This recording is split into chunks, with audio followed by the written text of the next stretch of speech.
y me parece que no son contradictorias con las que ayer comentaba el profesor Ángel Pérez respecto a DESECO, ¿no? Y a las propuestas, digamos, de la Unión Europea. Vamos al tema de la evaluación. ¿Por qué modificar la manera de evaluar? Primero, he puesto primero, ¿no? Porque, como os decía, me parece que es lo primero que deberíamos modificar en el sentido de hacer una innovación. En primer lugar, porque lo que tenemos que evaluar, en realidad, cuando hablamos de competencias, son los problemas fundamentales que tendrán que enfrentar nuestros alumnos. En la enseñanza obligatoria yo creo que lo que estamos formando son futuros ciudadanos. Y la pregunta es, ¿qué problemas fundamentales debe enfrentar un ciudadano? A mí eso me parece fundamental. Es decir, me parece fundamental que primero identifiquemos qué problemas, en base a qué problemas vamos a formar a este estudiante. Los problemas no son tantos, pueden ser bastante finitos, Yo diría, por ejemplo, a mí me parece que un ciudadano en la enseñanza obligatoria debería saber entender un telediario o un periódico. En nuestro país esto no es fácil, porque depende del periódico que cojas, pues como sabemos, la información puede ser muy contradictoria. Pero aún así debería al menos entender cada uno de esos periódicos y por qué una misma noticia es tratada de diferentes maneras. En todo caso, a mí me parece que ese sería un buen objetivo. Un estudiante, cuando termine, debe entender un telediario, el que sea, la máxima parte de la información de ese telediario. ¿Qué hay que enseñarle de matemáticas? ¿Qué hay que enseñarle de idiomas? ¿Qué hay que enseñarle de sociales, de naturales? Para mí esa es la cuestión. Entonces, ¿qué voy a evaluar? Voy a evaluar si entiende un telediario. ¿Cómo voy a hacerlo?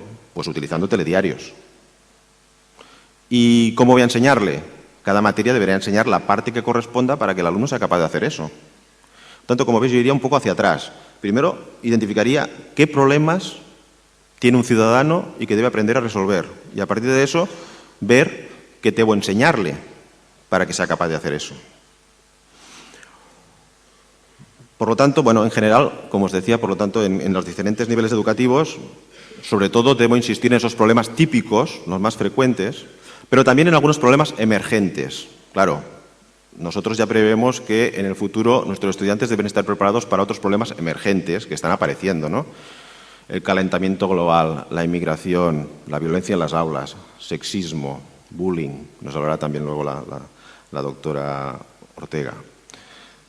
Nuevos, buscar en Internet, tema fundamental. Nuestros estudiantes, como decía un amigo mío, más que navegar, muchas veces naufragan, ¿no? en Internet, porque van a buscar al Google, y luego se quedan con las 2 o 3 primeras informaciones, que siempre son las más comerciales y a menudo las menos rigurosas. No saben buscar en Internet. Y hay que enseñarles. Hay que darles criterios para saber cuándo seleccionar una información u otra. Estos son problemas emergentes que deberemos enseñar.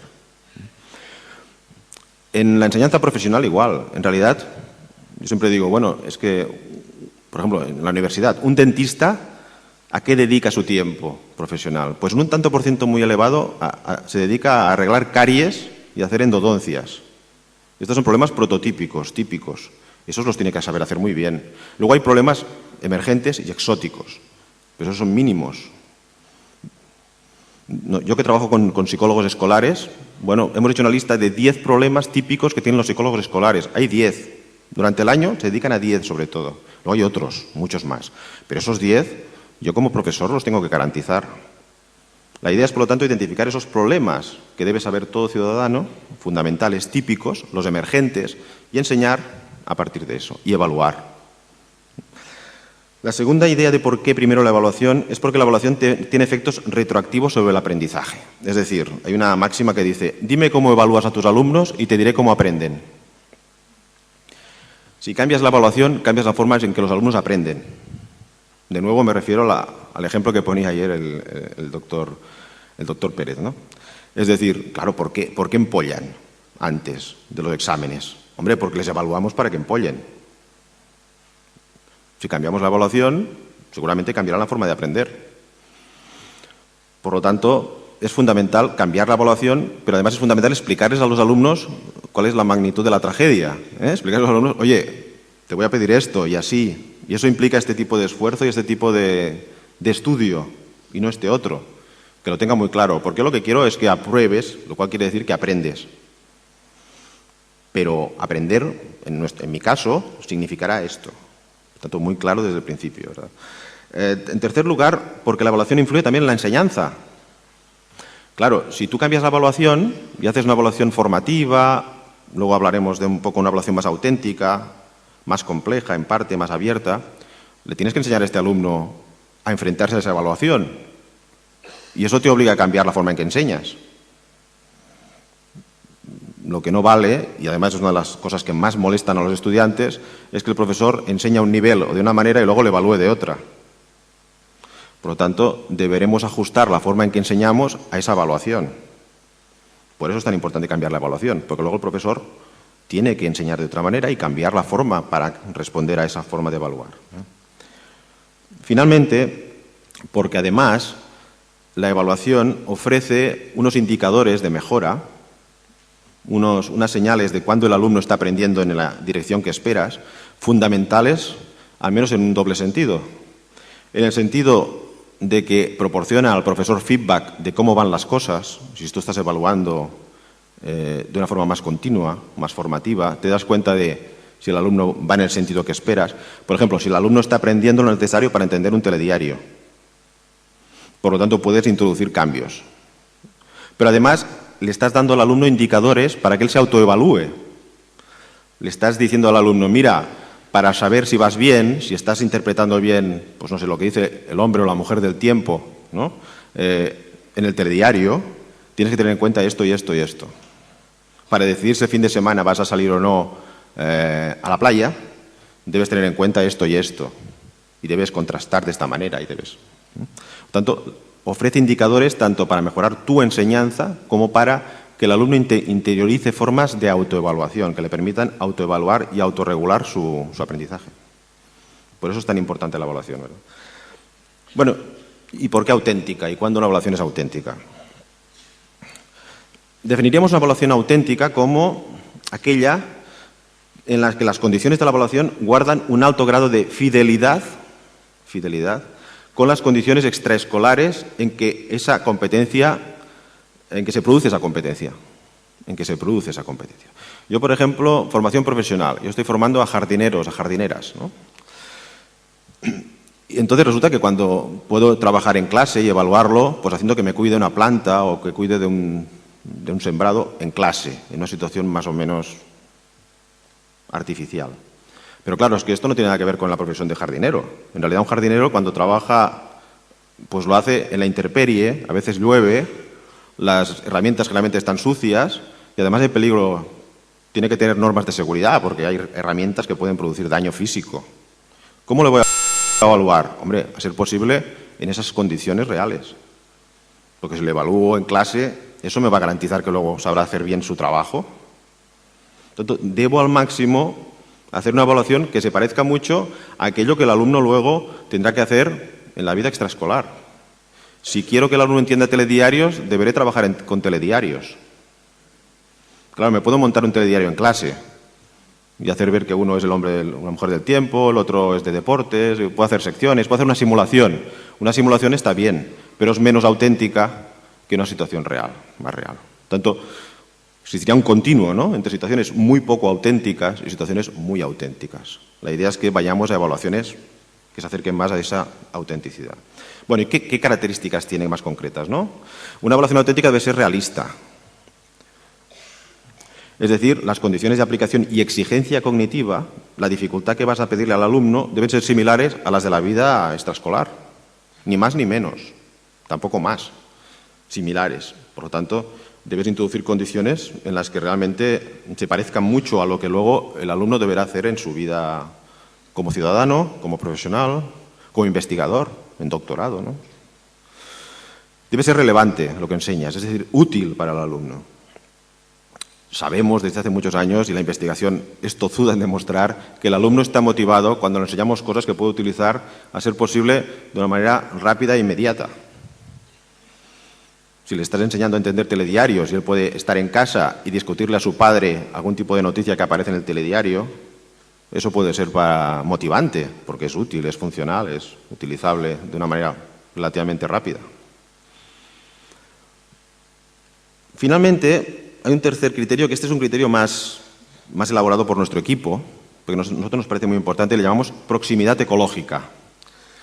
La idea sería, hay una frase en castellano que lo define muy bien, lo mejor es enemigo de lo bueno. Lo mejor es enemigo de lo bueno.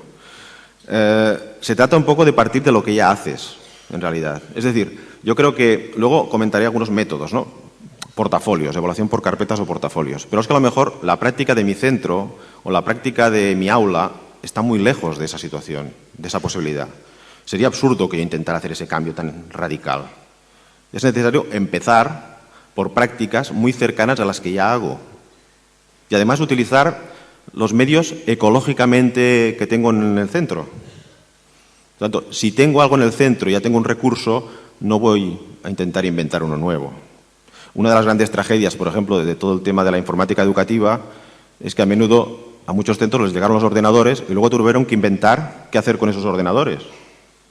Porque ni tenían un proyecto, ni una idea, ni los necesitaban en realidad. Por lo tanto, primero tienes que partir de lo que ya estás haciendo. Y en realidad hay muchos profesores que trabajan en competencias.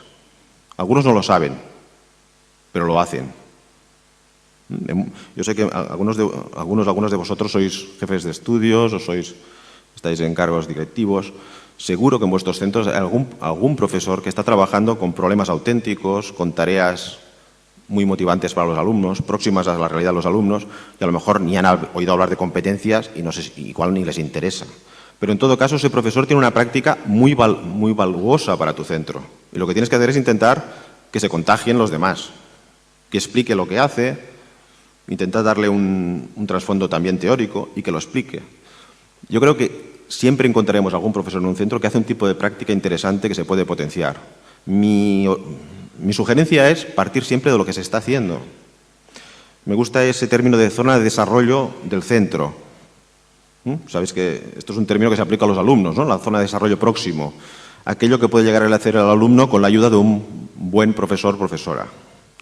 La zona de desarrollo de un centro sería aquello que puede llegar a hacer un centro con la ayuda de un buen equipo directivo, de unos buenos asesores, de unos buenos inspectores, de gente que estire. Pero hay que estirar desde donde está el centro. Introducir innovaciones desde fuera muy artificiales no sirve. Mira, os voy a poner un ejemplo que a mí me parece realmente muy significativo. Se hizo un estudio sobre cuántas tesis doctorales en educación se hacían en centros educativos planteando innovaciones. De las tesis doctorales que se hacen planteando innovaciones, más del 90% demuestran que la innovación que plantearon en ese centro, de forma experimental, mejoraba la calidad de lo que se hacía en el centro. Después de unos años, estos estudiosos volvieron a esos centros para ver qué quedaba de esa investigación, qué quedaba de esa innovación. ¿Y qué quedaba? Nada. Es decir, esa experiencia que se hizo, esa tesis doctoral, esa investigación que demostró que esa manera de trabajar experimental en ese centro era mejor que otra, luego el centro no la tomó como suya, no la siguió utilizando. ¿Por qué? Mi respuesta sería porque eso no estaba en su zona de desarrollo, porque esos profesores eso no se lo creían, porque esos profesores eso no lo hacían. Entonces debemos partir de lo que se hace y mejorarlo. De ahí la idea un poco de proximidad. Por lo tanto, ¿cómo evaluar? Hombre, intentando modificar lo que ya estoy haciendo en un sentido más auténtico. Métodos. Vamos pues a los métodos. Yo, como decía ayer también la payasa, yo tengo mis ejes. He traído unos ejes. Y bueno, los ejes serían estos tres que comentábamos, ¿no? Los métodos los podríamos distinguir en 4 grandes cuadrantes, ¿no? Existirían unos métodos que cumplirían con las máximas características de la autenticidad, que serían métodos muy relevantes para el alumno, muy realistas y además muy próximos a lo que el centro ya hace. Estaría en el cuadrante 1. Existirían otros métodos que serían menos relevantes, pero muy realistas, relevantes, realistas, pero bastante alejados de lo que el centro puede hacer. Estarían más en el 2. El cuadrante 3, como veis, implicaría proximidad a lo que hacen los centros, pero cierta artificialidad, no mucho realismo. Y el cuadrante 4 implicaría, claro, serían los métodos menos auténticos, porque serían irrelevantes para el alumno, artificiales y alejados de lo que el profesor puede llegar a hacer, de lo que el profesor potencialmente puede llegar a hacer. he traído unos métodos para comentar y voy a poner algunos ejemplos de estos. La verdad es que son todos los que están, pero no están todos los que son. Hay muchos más métodos. Pero he traído métodos que yo conozco que se utilizan en nuestros centros